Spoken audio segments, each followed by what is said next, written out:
Hey guys, long time no see. Unless you're subscribed to my other channel, because then I see you every single Monday. I just uploaded a video with my dad. Go check it out. My new album, Corporate House, comes out on April 7th. Comes out on all streaming platforms. There's already 2 singles out. We got 2 more singles on the way. Hey, editor Kyle here with a quick note. I'm not sure if a lot of people know this or not, but I actually release music under the name Alexander's Radio Experiment. I used to release music under Kyle Alexander Reid. Now it's Alexander's Radio Experiment. I'm very excited about this album. So excited that I wanted to sit down with you guys today and I wanted to kind of talk about some of the albums and artists that kind of influenced the style and the vibes of the album, because I figured it'd be a fun little insight into the creation of the album. So I put on my best corporate fit today for you guys to listen to me talk about my album. By the way, if any of you guys are like curious about like what I'm up to, you guys could always follow me on Instagram. I'm always posting little updates about my life on there. Most of the time it's me telling you to listen to my music. So I'm pretty sure if you guys have been listening to the stuff that I've been putting out under the Alexander Radio Experiment name, then you probably have picked up on the fact that the Avalanches is a huge influence on that project as a whole. That's probably the biggest influence to the project as a whole, just because of the whole sampling and stuff like that. Because if you haven't picked up on it, Alexander's Radio Experiment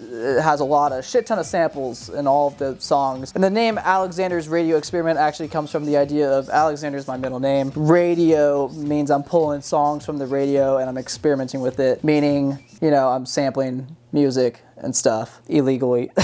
Also, the books is another huge influence on the project as a whole, as well as Fortet. Those 3 are the main kind of drivers of influence to the Alexander's Radio Experiment project. But if we want to get more deeper into the nitty-gritty of this particular album, Corporate House, that's coming out on April 7th on all streaming platforms, then we can talk about the fact that A Bucket of Jake made me listen to Vaporwave for one of his videos, and then I got obsessed with Vaporwave, and that is the sole reason why this album exists. So let's talk about Echo Jams Volume 1. I wouldn't say that any of the production elements from this album is really bleeding into the influence of this album. I'd say it's more of the style and the vibes. Echo Jams Volume 1 was really my first entrance into the Vaporwave genre. If we don't count I'll Try Living Like This, because I already knew I'll Try Living Like This. Echo Jams Volume 1 was like my first like introduction to what proper Vaporwave was, I guess. Like taking a particular portion of a song and like drenching it in reverb and echo and delay and letting that one portion of the song linger over and over and over again. I don't know, there's something really interesting about the fact that this album can take one portion of a song and loop it over and over and over again, and it just pulls you deeper and deeper into the song each time. When I was making this album, Corporate House, I was trying to blend the genres of Vaporwave and house together. Vapor House, if you will. That was the original idea of the album. And so there's other Vaporwave projects that I think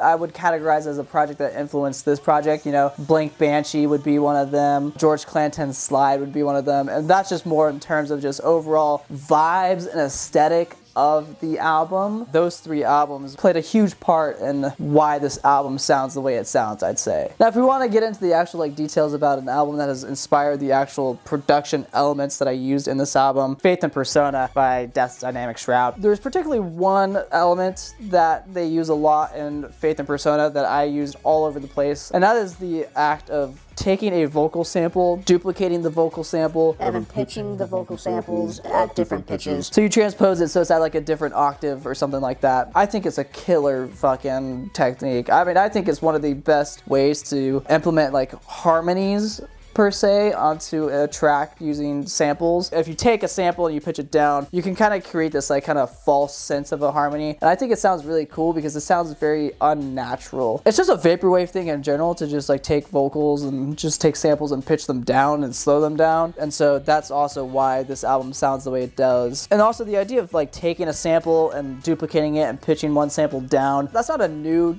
concept to my music, because I did do that a lot in From the Fifth Floor, and that's actually something that I picked up from Fortet. I was watching a Fortet video one time and he did that for the song Sing. Actually utilizes this technique where he pitches down like a melody line to make it have like more of like a bass tone to it. So that's something that I've done in the past, but I've never thought about doing it for a vocal to create some sort of harmony until I listened to Faith and Persona and I kind of put 2 and 2 together. So that technique is all over the album, not only in just the vocals, but also in the actual like the instrumentals themselves. You'll hear, I mean, if you listen to When the Bell Stops Ringing, that main like xylophone sample at the beginning that plays throughout the entire track, I do that whole pitching down method, layering and pitching down method, and that's kind of like the main production element throughout this entire album. That and the other element that was inspired by From Here We Go Sublime by The Field. It's interesting because From Here We Go Sublime is not like a vaporwave album. I think people call it like micro house. It's kind of where the two ideas kind of blended for me, was the vaporwave idea blending with the idea of taking micro samples of songs, which is what From Here We Go Sublime did. And that's not a new concept to me either, because I've also, I mean, because of Daft Punk, From Here We Go Sublime, I think the way The Field composes micro samples compared to the way that Daft Punk composes micro samples is a very different style. For this album, I kind of followed the From Here We Go Sublime style. Just the act of taking very small portions of songs and then looping it over and over and over again, but then like changing what portion of the song gets looped throughout the track to kind of add kind of a resemblance of like a chord progression, I guess. That is something that you see a lot in From Here We Go Sublime, and that's something that you're going to see a lot in Corporate House. To anyone who takes the time to sit down and listen to my music, I really do appreciate you. From the bottom of my heart, I thank you. Making music has been a passion of mine since before I even started doing YouTube videos. So the fact that I'm at a point now in my life where I can release something and people will actually listen to it and actually give me feedback, I think is the coolest fucking thing in the world. I'm sorry I haven't been uploading on this channel. It's because, you know,